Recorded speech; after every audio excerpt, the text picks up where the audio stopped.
ओम शांति। आज दिनांक 24 जून 2022। बाबा ने महावाक्य में मम्मा के महावाक्य सुनाए और वरदान दिया। वरदान में बाबा कहते, अपने पूज्य स्वरूप की स्मृति से सदा रूहानी नशे में रहने वाले जीवन मुक्त भव। आज बाबा हम बच्चों को जीवन मुक्त भव का वरदान दे रहे हैं। वरदान में बाबा कहते, अपने पूज्य स्वरूप की स्मृति से सदा रूहानी नशे में रहने वाले जीवन मुक्त भव। डिटेल में बाबा कहते, ब्राह्मण जीवन का मजा जीवन मुक्त स्थिति में है। जिन्हें अपने पूज्य स्वरूप की सदा स्मृति रहती है, उनकी आंखें सिवाय बाप और कहाँ डूब नहीं सकती। पूज्य आत्माओं के आगे स्वयं सब व्यक्ति और वैभव झुकते हैं। तो बाबा आज सर्व प्राप्तियों का आधार पूज्य आत्मा बनना है। ब्राह्मण जीवन में सदा यही स्मृति रहे कि ब्राह्मण जीवन स्वतंत्रता का जीवन है।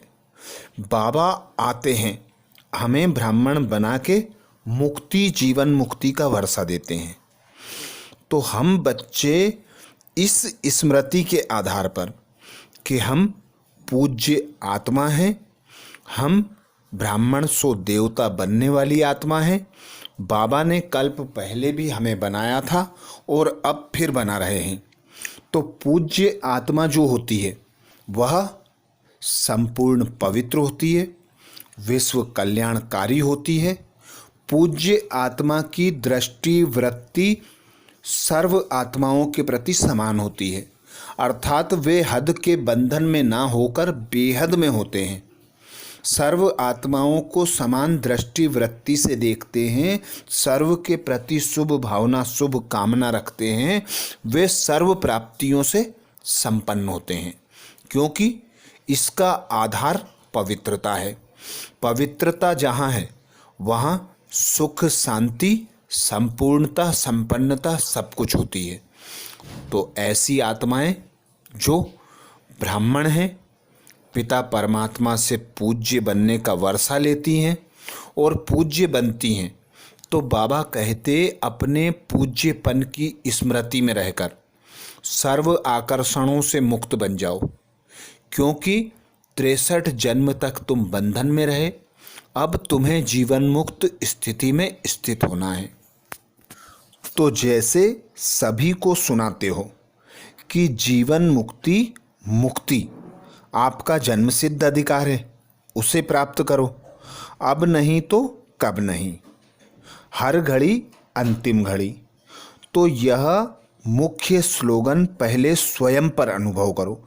भविष्य में तो यह वर्षा मिलना ही है, लेकिन भविष्य के पहले अभी इस संगम युग पर ही मुक्ति जीवन मुक्ति स्टेज का अनुभव करने की बाबा सदा हमें श्रीमत देते, जिसके लिए बाबा कहते, न्यारे और प्यारे बन जाओ। सर्व व्यक्तियों से वैभवों से पुराने संस्कारों से मुक्त अनुभव करो। पूज्य किसी के पीछे आकर्षित नहीं हो सकते। देह संबंध पदार्थ व संस्कार भी उनके मन बुद्धि का झुकाव नहीं रहता। देह संबंध पदार्थ व संस्कारों में भी मन बुद्धि का झुकाव नहीं रहता। वे कभी किसी के बंधन में बंध नहीं सकते, सदा जीवन मुक्त स्थिति का अनुभव करते हैं। अर्थात ब्राह्मण जीवन सर्व प्राप्तियों से संपन्न जीवन, स्वयं भगवान द्वारा बाप टीचर बनकर पालना मिलती है। तो बाबा आते हैं हमें आत्म अभिमानी बनाने। आत्म अभिमानी अर्थात सब बंधनों से मुक्त, खुद के देह से भी मुक्त, पुराने संस्कारों से भी मुक्त, देह के संबंध से भी मुक्त, सुख सुविधा के साधनों से भी उपराम। तो अपने मन बुद्धि को सदा एक पिता परमात्मा पर एकाग्र रखना उस पिता परमात्मा से सर्व प्राप्तियां करना, किसी भी विनाशी चीज़ों में आसक्ति ना हो। तभी बाबा कहते जीवन मुक्त स्थिति का अनुभव कर सकेंगे। स्लोगन में बाबा कहते सच्चा सेवाधारी वह है जो निमित्त और निर्माण है। सच्चा सेवाधारी वह है जो निमित्त और निर्माण है, अर्थात जो स्वयं को हर कार्य में निमित्त अनुभव करता है कि मैं आत्मा निमित्त हूँ, करावनहार पिता परमात्मा करा रहा है, और सदा अपने लक्ष्य को स्मृति में रखते हैं।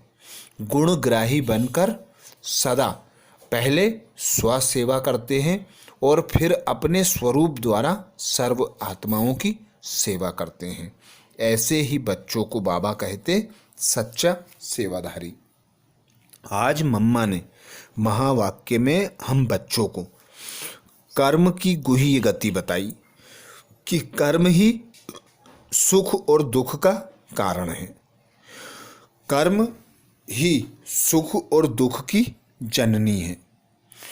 हम देखते हैं हमारे जीवन में कोई भी दुख होता है तो हम उस भगवान को जिम्मेवार ठहरा देते हैं, खुद को कोसने लगते हैं, किस्मत को कोसने लगते हैं, भाग्य को कोसने लगते हैं। पर यह जो भाग्य है वह बनाने वाले भी हम स्वयं हैं, क्योंकि यह कहावतें चली आ रही हैं, जो जैसा करेगा वैसा भरेगा, जो जैसा बोएगा वैसा पाएगा।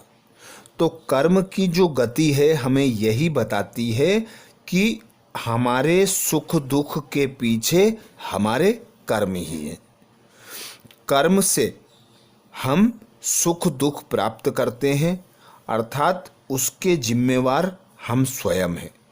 तो जब भी दुख होता है, अशांति होती है, कोई अप्राप्ति होती है, तो हम उस भगवान को पुकारते हैं, जबकि भगवान कहता है कि मनुष्य खुद का ही मित्र है और खुद का ही शत्रु है।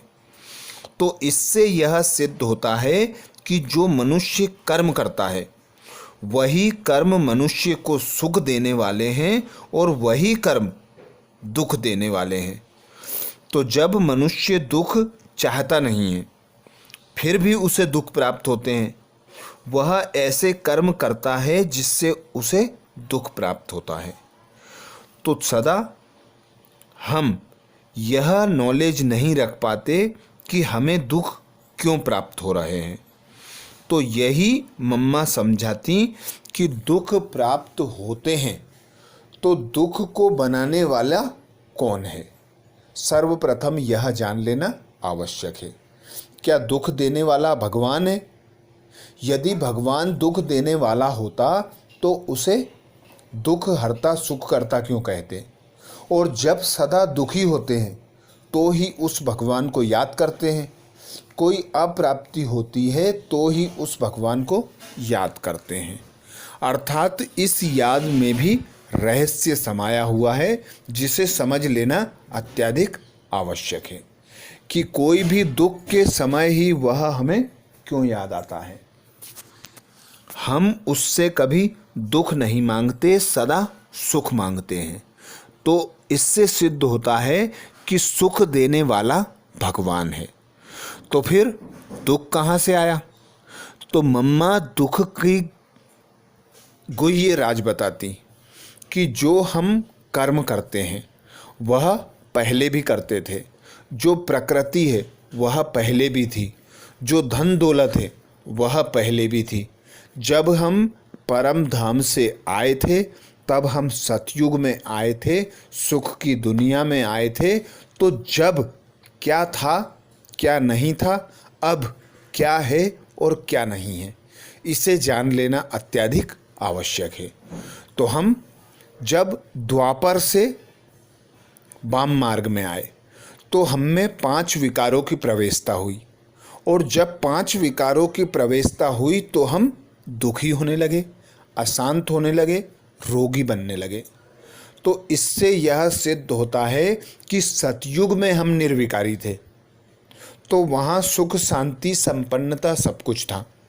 और जब हम कलयुग अंत तक आए तो हम 5 विकारों में ग्रसित हो गए, अर्थात 5 विकारों के वशीभूत होकर हम ऐसे कर्म करने लगे जो दुख का कारण बने। तो दुख का कारण मम्मा बताती 5 विकार। 5 विकार जो ना तो प्रकृति है, ना हमारी आत्मा है, और ना ही ऐसा वायुमंडल है।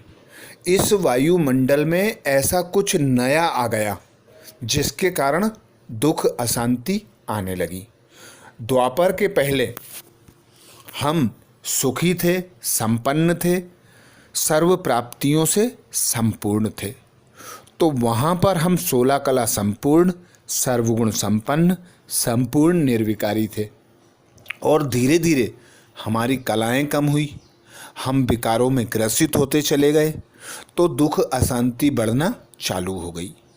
तो अब परमात्मा स्वयं अवतरित होते हैं और सुख का मार्ग बताते हैं। तो मनुष्य बेचारे कहते हैं हमारे पास समय नहीं है और दुख से छूटना भी चाहते हैं। तो दुख से छूटने के लिए एक दिन में तो समझाया नहीं जा सकता, इसलिए बार बार मम्मा कहती कि हम शुरू से ऑफर करते हैं और अंत तक ऑफर करते रहेंगे कि स्वयं भगवान आया है, सुख का रास्ता बता रहा है, आओ सुख का रास्ता जान लो। तो जानने के लिए, समझने के लिए एक दिन पर्याप्त नहीं है, बार बार सुनना, उसे समझना और फिर सुख की दुनिया में जाने का पुरुषार्थ करना, यही मम्मा के महावाक्य का सार है। तो अच्छा, ओम शांति।